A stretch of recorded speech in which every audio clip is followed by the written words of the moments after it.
যোৱা সোমবাৰে যি SOP তাৰপিছত আজিৰ সোমবাৰ আজিলৈকে থাকিল অহা কালিৰ পৰা নতুন SOP বলবৎ হ'ব সেই বিষয়ে আপোনালোকক মই জনাবলৈ বিচাৰিছোঁ। এইটো হৈছে আজি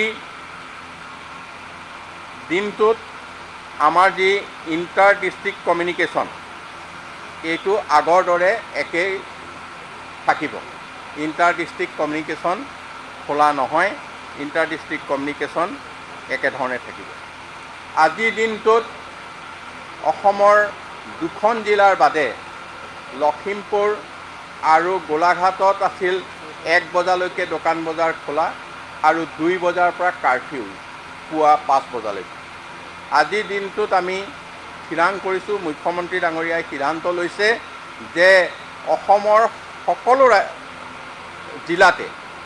সকলো জিলাতে আজি অহা কালিৰ পৰা ৰাতিপুৱা 5 বজাৰ পৰা গধূলি 5 বজালৈ 12 ঘণ্টাৰ বাবে দোকান বজাৰ খোলা থাকিব আৰু সন্ধ্যা 6 বজাৰ পৰা ৰাতিপুৱা 5 বজালৈ 11 ঘণ্টাৰ বাবে কাৰফিউ থাকিব। এইটো এসপ্তাহৰ বাবে থাকিব। অহা 15 আগষ্টৰ পিছত নতুন SOP হ'ব আৰু তাত কিছু হয়তো শিথিলতাৰ কথা বিবেচনা কৰা হৈছে। নতুন SOPত আমি কিছুমান কথা বিবেচনা কৰিছোঁ।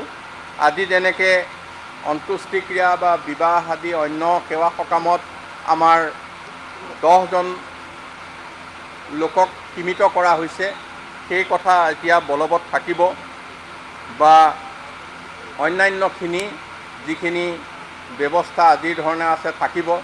কিন্তু আমি আশা কৰিছোঁ অহা SOPত আমি ইয়াৰ কিছু শিথিল কৰিব পাৰিম।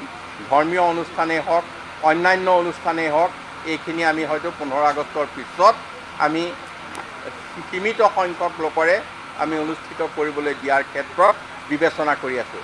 এইটো নিৰ্ভৰ কৰিব এই এসপ্তাহৰ আমি মানে COVID-19ৰ কিমান সংখ্যক পজিটিভ পাম।